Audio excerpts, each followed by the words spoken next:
Do you want to make more money online in 2024? Today, I'm going to share with you 7 things that I wish that I knew starting out in my entrepreneurial journey that would have saved me thousands in dollars, embarrassment, and hundreds of hours in time. Let's just jump straight into it. The 7 things that I wish I knew when I started my journey in entrepreneurship, specifically in the online space. Number 1, you are a marketer. First and foremost, it doesn't matter what you're doing online. If you're a coach, guess what? You are a marketer. If you are selling SaaS, software as a service, congratulations, you're a marketer. Everything that we do in business revolves around marketing. And so if we fail to understand that we are first and foremost marketers and we push our marketing off on someone else, we will never truly be in control of our own journey and of our own destiny. Because marketing is the lifeblood and the sole source of business, because otherwise, whatever we're doing, let's say that we want to be a coach. What's a coach with no customers? It ain't a business, it's a hobby. We have to have customers in order to actually engage in the profession in which we desire. And without a strong understanding and control of our marketing, we just will never truly be in control. We'll always be at the whim of the next recession, the next depression. Oh, this marketing agency messed with my stuff. Oh, these people want more money. If we fail to understand and grasp that marketing is the nucleus of everything that we do, the center, the headquarters, we will struggle. And I'm sure many of you don't want to continue to struggle if you are struggling. If you're starting out, I'm sure you don't want to spend the months and months and months of time trying to figure out what is going wrong. Our services that we're providing for people, most people don't care how shiny it is. Most people don't care about overbloated promises. They only care about one thing and one thing only. That's the outcome. And so the better that we are explaining to people the outcome that they desire and framing it in a way that makes them feel like buying, we will literally have a money printer that we will be able to pass down from generation to generation, because you can teach these same exact skills to your children. All right, number 2, do your best to convey your messages as simply as possible. So this is one that I really struggled with for a long time. I'm really smart. I have what would be considered a genius IQ. It was the biggest impediment to my growth. And here's why. More than 50% of the world's population has an IQ in the double digits, right? Most people have a double-digit IQ. You will meet more people with a double-digit IQ than you will with the level of sophistication that your product or service actually carries. And what do I mean by that? So you could have the end-all, be-all marketing system, AI-enabled sales, do it all for you, and you can explain to people in a 12-page sales letter why they should buy from you, how you're going to make them as much money as possible with guarantees and all. And it won't matter. Why? Because 10 years ago, 1/3 of the population was functionally illiterate.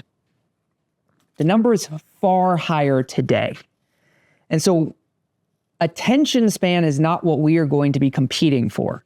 You'll often hear like, oh, people's attention spans are so short, they're so short. Oh, well, you have to get everything in a 15-minute sound and in a 15-second sound bite. That's not true, because those same people that the experts are talking about will binge watch Game of Thrones 3 seasons in a row, right? Like, so it's not that our attention spans are shortening. It's that our ability to comprehend and to decode what is being sent to us and what is being told to us is rapidly, I would say, shortening is the word that comes to mind, but it's retarding, right? It's becoming so unfunctional that anyone who is following the trend and understanding and watching how the world is developing will realize, wait a second, I have to be on a video platform because people are only going to be able to hear. They're not going to be able to read. And so the simpler that we can make it, right? Once upon a time, it was being able to convey your message at a 6th grade reading level was good enough. You can't do that anymore. And for those of us, and for those of you who are smarter, it's going to feel disrespectful, okay? That was one of the things that I really struggled with, is when I realized that I had to dumb down how I was communicating and writing my copy, my sales copy, writing my email marketing. When I realized that I had to really bring it down to almost like a 2nd grade reading level in as short of a sound bite, it's not the right word, but in as concise of a sentence as possible, I felt like I was disrespecting people. I felt like I was literally talking down to them. Like I would never want to be talked to that way.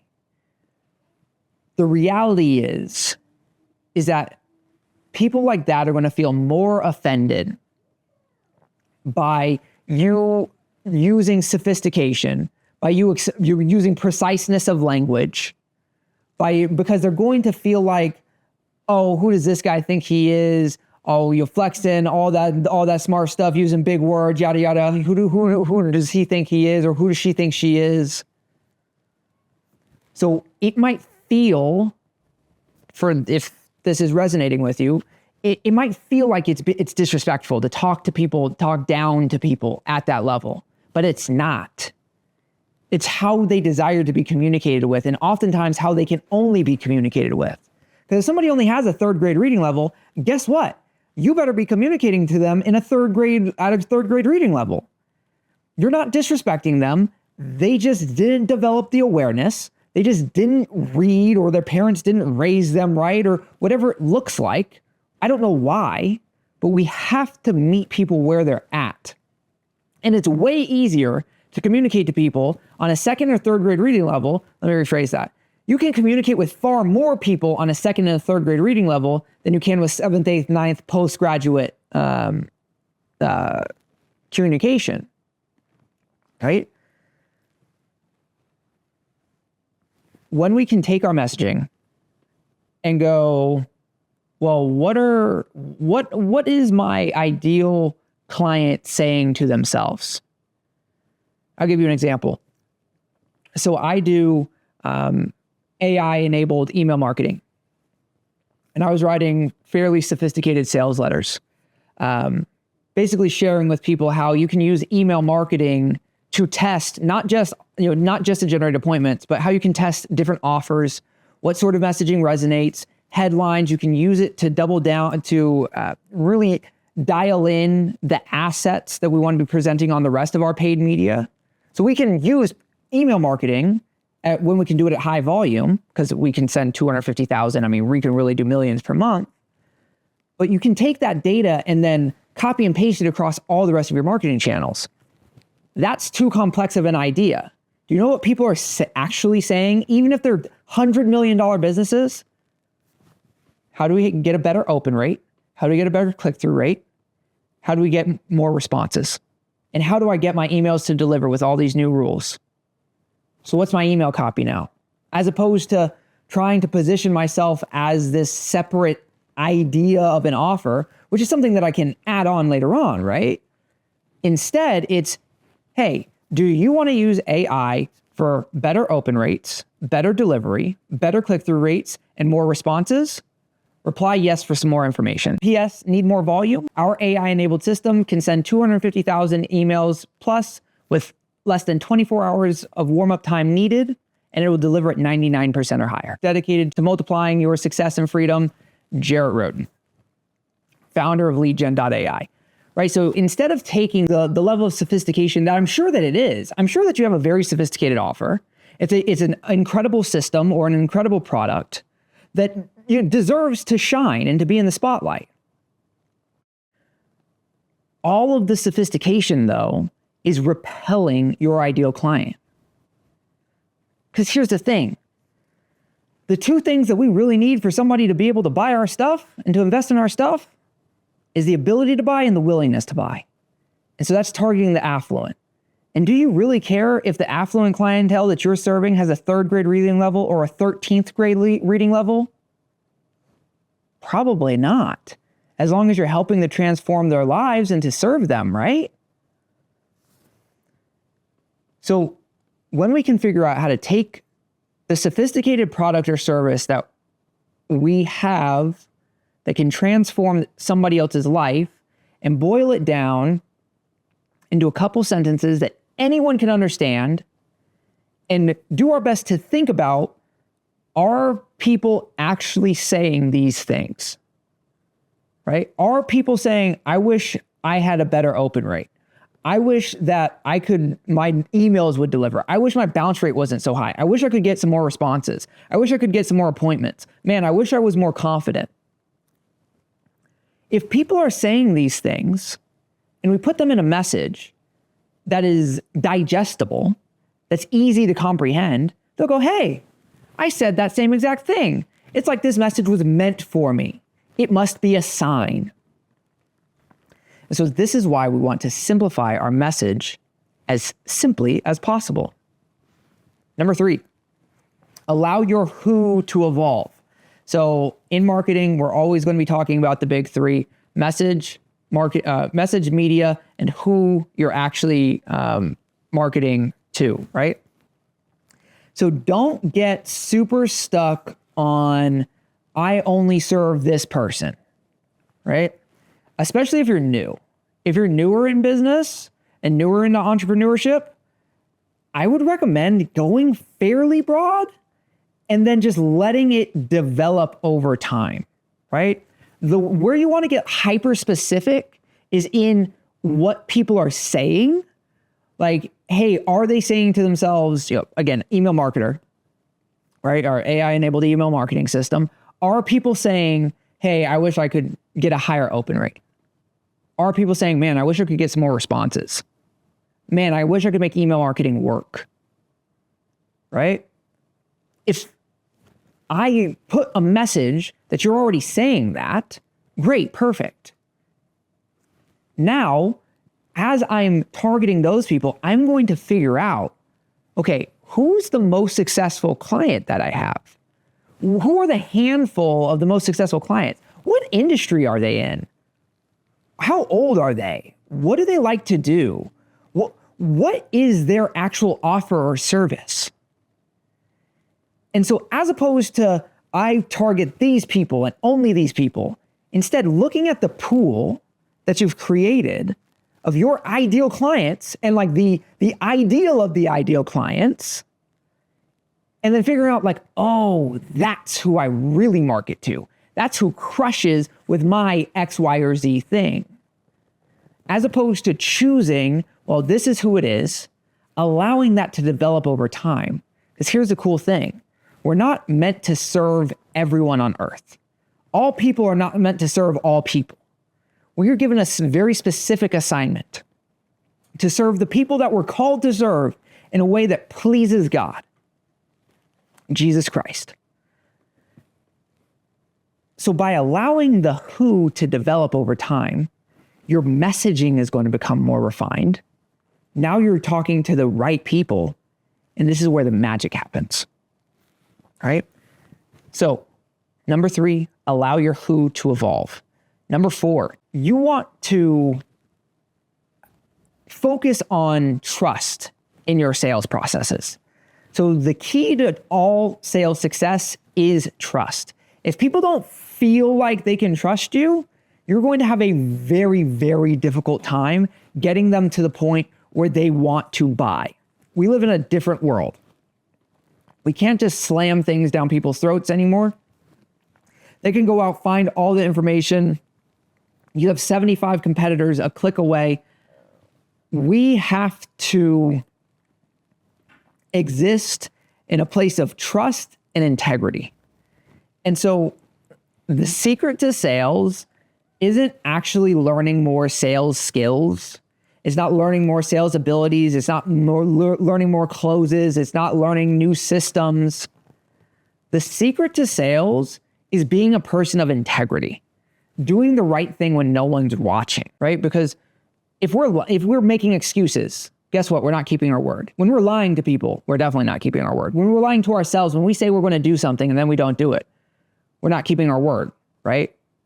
If we can't even trust ourselves, how can we expect someone else to trust us?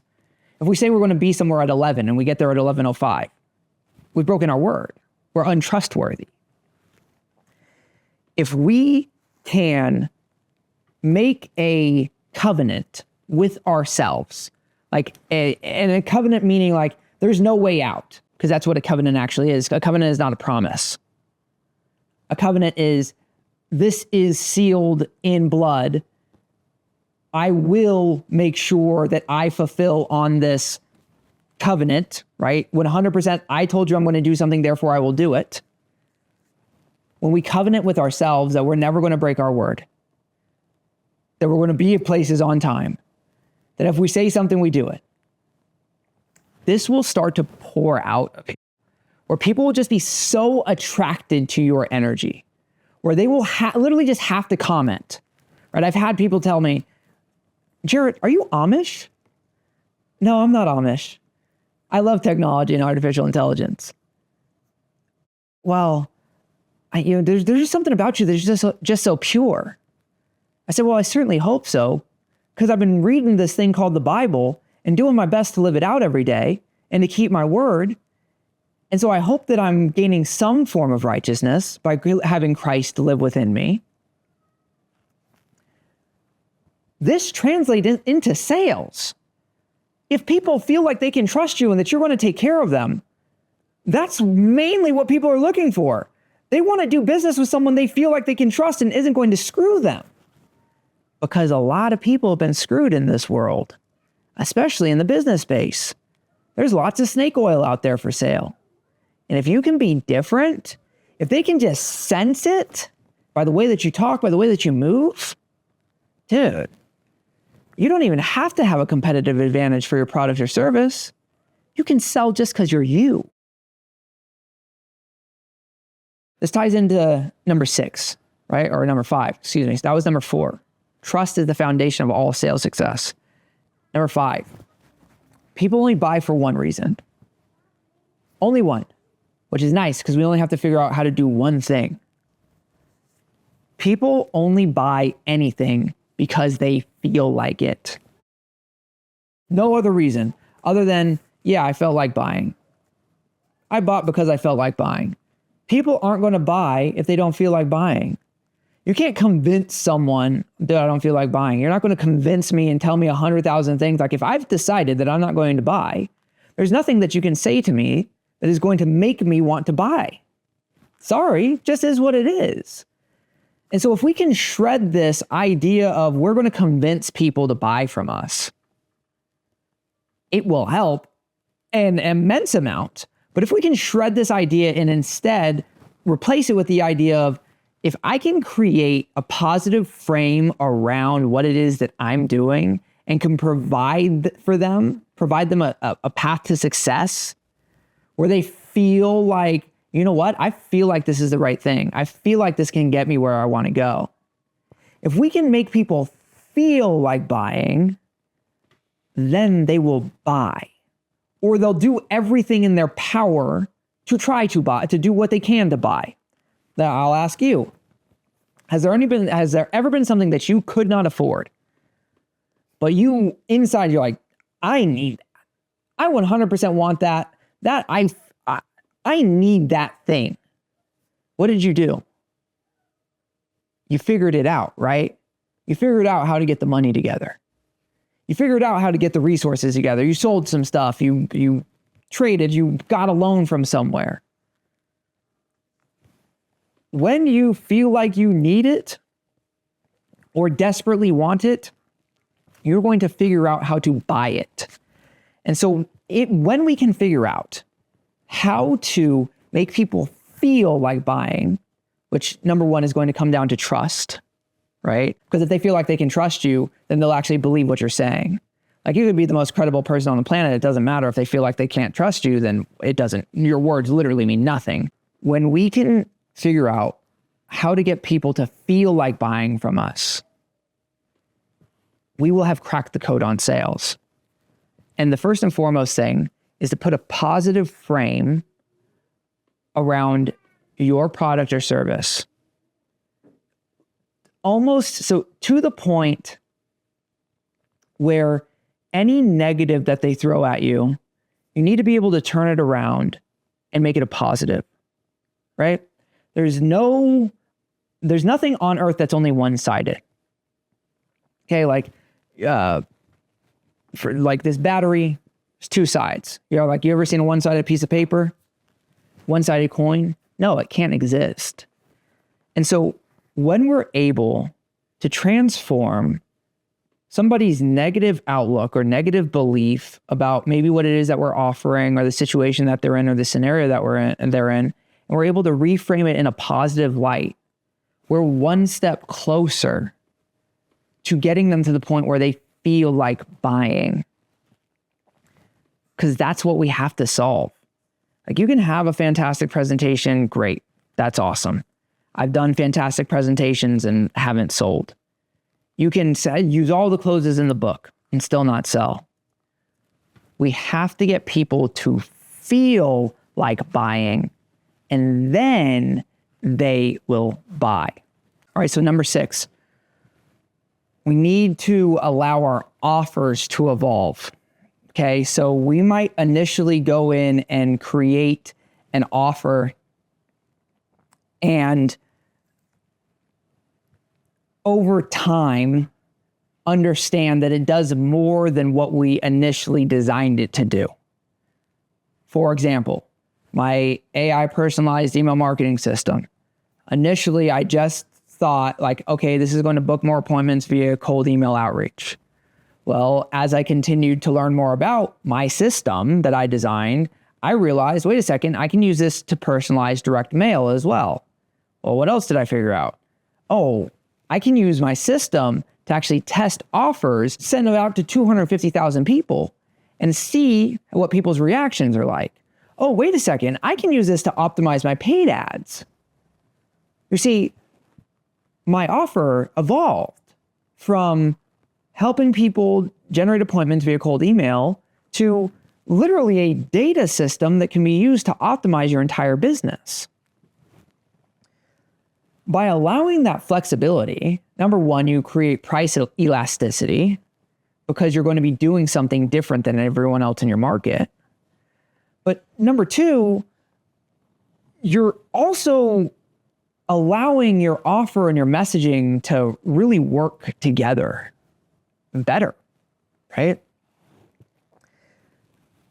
Another cool thing is that when we allow our offers to evolve, we can start to think about the new problems that are created from our solution. If we think that when we create a solution, it's the end all be all, we're delusional, right? Our solution is going to create problems. It happened in the story of the Genesis, right? God made the heaven and the earth. The earth was without form and void, and there was darkness upon the face of the deep. And the Spirit of God moved across the face of the waters. And then God said, let there be light. And there was light.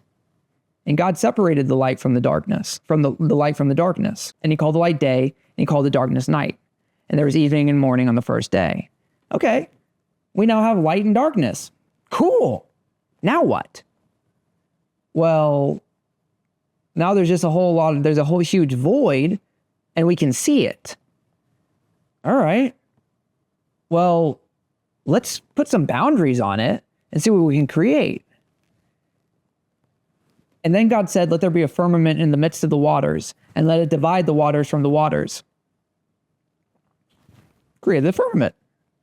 Okay, now we have at least something to work with. And then what happened? Gathered the waters together in one place and called them seas, and the earth land. And then the grass sprouted forth, and the herbs and the fruit trees. And then he created the lights in the sky. You see, every single time a solution is created, more problems come from that solution. And that's okay. Let me tell you a problem that you might have never thought about. Some people have too much money. And the problem is they don't know what to do with it. I mean, that's a legitimate problem, right? There are people with so much money, they don't know what to do with it. What are they just going to do? They're just going to let it sit in the bank? No, of course not. That's ridiculous. You can make way more interest on all sorts of different things. But that's a problem. You have so much money, that is a problem now. So by allowing ourselves the space to say, you know what? My solution is going to create more problems for my people. You can start thinking about all of those problems and then creating solutions for all of them. And this is going to allow you to ascend your clients higher and higher. It's also going to allow you to create lower ticket offers to bring them into your core product offer, your primary offer, and then ascend them through. And so by allowing your offer to evolve, number one, you better understand your business, which you can then create demonstrations and FAQs and websites. And it just gives you a better bearing on what it is exactly that you're doing. But number two, it allows you to create more products as a result of the solution that you're providing. This brings me to number 7, write a book. What that will do is, number one, it creates an easy entry into your core product offer. I'm actually in the midst of writing my book right now. I wish I had done it months ago, but it's just evolved over time, right? I didn't understand the true power of, we'll call it authority, right? When you're an author, you are an authority. On Maslow's hierarchy of needs, if we were to tie it into like kind of business talk, right? The bottom one would be financial security. The next one would be pleasure or relationships. The next one would be respect. And the highest level would be influence. That's why videos that talk about how to become an influencer or how to grow your YouTube channel crush, right? We don't call it fame. We call it influence. And that's fine. Another word for that is to become an authority, where people are going to listen to what you have to say because you are an authority. If you're an authority, you can influence everyone who's looking up to you, right? Because you have that credibility. And so you're operating on the highest level of value in terms of those 4 tiers, right? Because once we get financially secure, great, awesome, what's next? What do most people do once they get financial security? Oh, I'm going to go travel. Okay, congratulations, that's a pleasure. All right, what happens when you have all the money and you've traveled all the places? Well, I want more respect from those around me, right? I want more respect from my family. I want more respect from my mastermind group. I want more people in my industry to respect, oh, that brand is a killer in this industry. Okay, what happens when you have all the respect? You go after the influence, right? You want to become the guy or gal that you go to for marketing, for sales, for whatever your particular niche is, right? And so what this does is it allows a couple of things. Number one, you become an author. You're an authority in your space, right? Because you're the person who wrote the book on X, Y, or Z thing, okay? Number two, it allows people to get a taste of your system or of who you are at a fairly low cost, right? Put a book out there for $30 on your system and your philosophies and how you transform lives. These people are then going to upgrade into the rest of your stuff, right? So number one, they're going to trust you according to what your book said, especially if they put it into practice and it works, right? They put what you have to say into practice and it works, it's off to the races. Because not only do you talk the talk, but you also walk the walk. And so writing a book And if you're not a great writer, get a ghostwriter to do it. It's not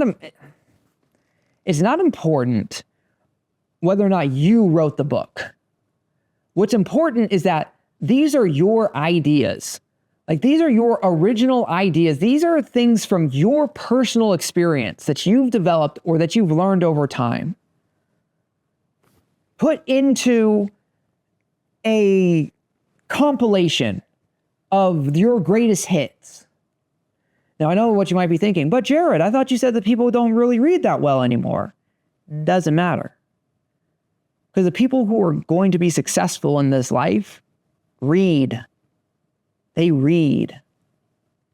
And so I'm not saying you have to write a postgraduate, your doctoral thesis in a book. Have a ghostwriter do it.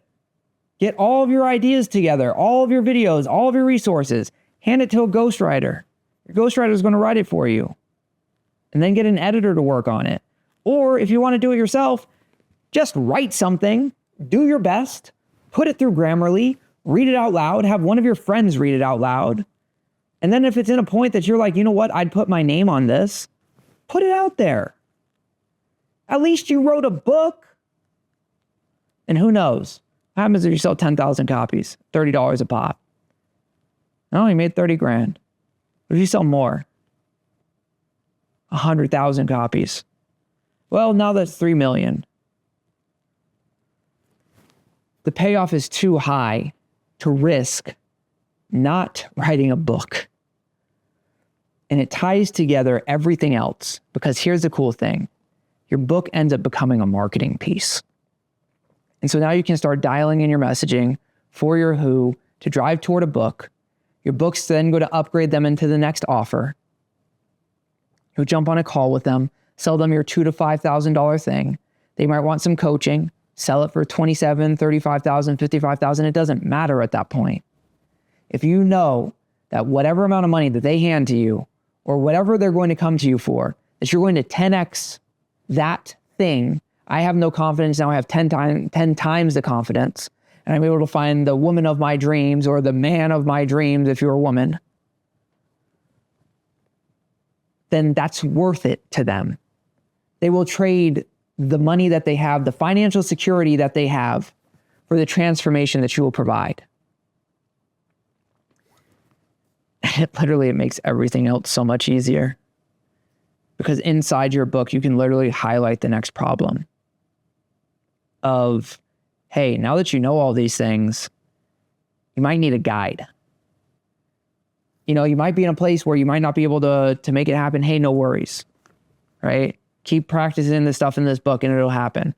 Or if you are ready to take that next step and experience that real transformation in your life, let's go ahead and book a call. And let's talk about and design a crystal clear path for your success. By putting these 7 things together, you will make more money online in 2024. My name is Jared Roden. I appreciate you for stopping by. I pray that you're blessed. I pray that your riches are multiplied, your wealth is abundant, and your prosperity is generational. I look forward to seeing you on the next video. Oh, by the way, AI is a huge tip number 8.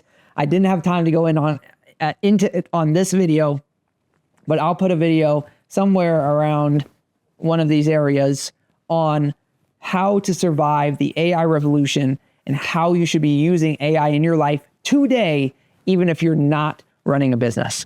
I look forward to seeing you on the next video. Bye for now.